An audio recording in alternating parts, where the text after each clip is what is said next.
Hey guys, it's Lacey, and this is your weekly content debrief 15 minutes of actionable information you can use about content marketing to improve your business. And this week, I want to talk about something a little bit different than what I've talked about in the past few weeks. As you guys know, CIA in 90 days is happening on Friday. Our planning day, the first day of the 90 days, is happening this Friday, the 13th. I hope I'm not jinxing myself by doing that. But there's still time to get in. I've got one spot left if you guys are interested in planning out your next 90 days of content and beyond. And having a marketing expert in your back pocket to help you for the next 90 days. You can go to lacyboggs.com/CIA90. No spaces. But that's not what I wanted to talk about today. I thought I would get a little bit different today and talk a little bit about thought leadership. This is a term that we throw around a lot in my world. We talk about being thought leaders or sharing your thought leadership. And I've been thinking recently about how do you teach thought leadership? How do you teach somebody to be a thought leader? Is it possible? Can you actually teach somebody to be a thought leader, or is it just something that you're born with? Are you a thought leader? Can you learn to be a thought leader? Can you become a better thought leader? That's what I've been thinking about, which is very meta, but whatever. We'll get back to that in a second. But I think the truth is that yes, you absolutely can teach yourself to be a thought leader or to be a better thought leader. So let's start, first of all, what is a thought leader? Like, how are we going to define this in our lives? To me, a thought leader in any particular niche is somebody who's sharing their intellectual property, who's sharing ideas, who's not just remixing what's already out there, although some of that takes place, don't get me wrong, and who is creating content that changes the discussion, even in just their little corner of the world around whatever it is that they're talking about, right? So we all have thought leaders in our niches that are big and fancy and they have lots of followers. And I mean, like Seth Godin comes to mind for my niche, right? He's big and fancy and keynotes everywhere and has a ton of followers and everything. And so he's a thought leader. But what makes him a thought leader? And I think what makes him a thought leader is that he consistently shares sort of groundbreaking ideas. Well, how does he do that? How does somebody come up with groundbreaking idea, right? Can you teach yourself to do that? And I think the answer is yes, you absolutely can. We all have intellectual property in our businesses, in our lives. We all have ideas and things that we have come up with that are unique to our businesses. And when you get in the habit of figuring out how to record that, how to document it, and how to then share it, you become you're sharing thought leadership content. Now, I guess an argument could be made that you have to have an audience. Somebody else has to kind of I dub thee thought leader. But in general, you can learn the part where it's about how to put your IP on paper, your intellectual property, and how to get that down and really get those ideas out of your head and onto paper or a blog post or a podcast or wherever you're sharing your information. I was recently introduced to the concept of pink sheets, pink like the color pink sheets, from my friend Greg Hickman. There is a book. I'll link to it in the comments. I didn't think to bring up the link. It's free, actually. You can go on their website and grab the book about pink sheets. But basically, the concept of a pink sheet is it's just a sheet that they have divided up. Here, I've got one. It's not printed out. I did it by hand. Can you see that? So it's divided up into a few different quadrants that you fill out every time you have an idea. So, and I won't go into this because I'm not teaching this today. But the idea of pink sheets is that every time you have a new idea or you have some intellectual property that you want to break down, you do a pink sheet for that part of the intellectual property. And what's interesting about it is you have this already. You have these ideas. You just may not be disciplined enough to be putting them on paper and actually writing them out and figuring out what they are. So one of the first ways they talk about in the book of starting your pink sheets and things like that is to think about your signature process in your process in your business, how you go about doing your thing. So if you have a service, obviously you have a process you go through with all of your clients. If you have a course, there's a particular way you teach whatever it is that makes you different from the way everybody else teaches it. If you have a product, even, you probably still have a process or something around that product that makes it different about what everybody else is doing with that product, right? Think about, like, I'm trying to think of a good example. Well, my former client, Bluffworks, they make technical travel clothing, right?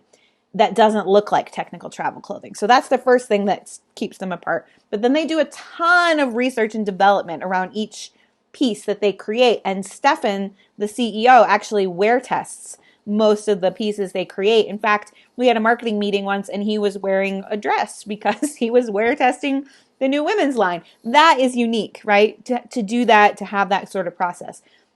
So he could create a pink sheet around their R&D process or whatever. But think about your signature process, your signature thing that you do, and then think about how you would break that out into steps. With the pink sheets, they want you to be able to draw a model of everything. And I feel like that's actually a very useful way of visualizing and thinking about your intellectual property. So think about, how could you draw a model of your particular IP. I know that Karen Kelbaugh, who works with us sometimes here at CDA, recently released sometime earlier this year a visual model of customer feedback and testimonials and how you use all that information. It was really great. And she was able to turn that into many, many different blog posts, many, many different podcasts, et cetera, et cetera. That's a great way to start capturing and capitalizing on your intellectual property, your ideas, and turning it into thought leadership. Another great way to start is when you hear a quote or statistic or a study and you have thoughts about it. You can capture that, and that can become thought leadership content. That can become intellectual property. I think the key to this is not so much teaching yourself how to think about it, but rather to teach yourself the discipline to write it down when you think of it. Whether that's in your phone, make a little voice message app, Voxer yourself, or write it down on paper. I like my bullet journal. I've got stuff falling out of the back there.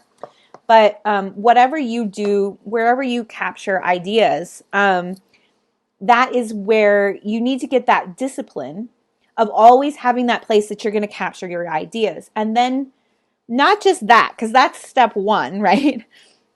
But then having time built into your schedule, having time built into your marketing processes, into your blogging processes, into your process for whatever you do to plan out your podcast, et cetera, to go through those notes and say, which one of these things can I actually expand on and turn into something bigger and more interesting? And so if you like the pink sheets concept, as I said, I'll put that book link in the comments so you can download the book and learn more about pink sheets.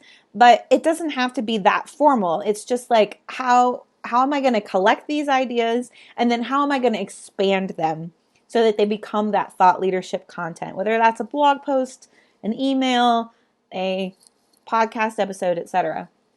Another thing I want to touch on real briefly here is the idea of a body of work for thought leadership. So just this morning, actually, a friend of mine posted a poll on her Facebook page, and she was asking, should I write a blog or a book? And she was asking people to vote. And I, being the troublemaker that I am, popped into her comments and said, why not both? Why not blog with the intention of turning it into a book in the future?